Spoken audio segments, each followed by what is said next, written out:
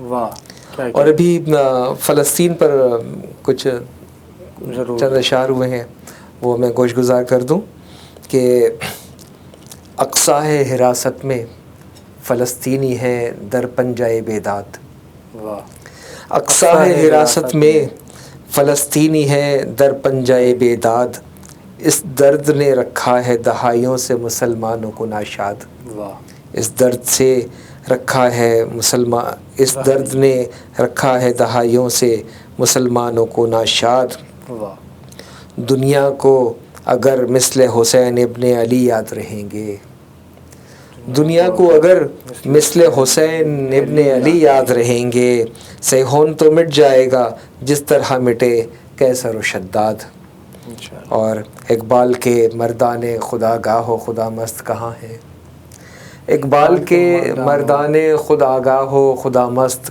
کہاں ہے، جو قبلہ اول کو کرا سکتے ہوں سیہون سے آزاد۔ کیا کہنے، یہ چھوٹے چھوٹے کچھ چیزیں ہیں جو میں آپ کو گوش گزار کر رہا ہوں۔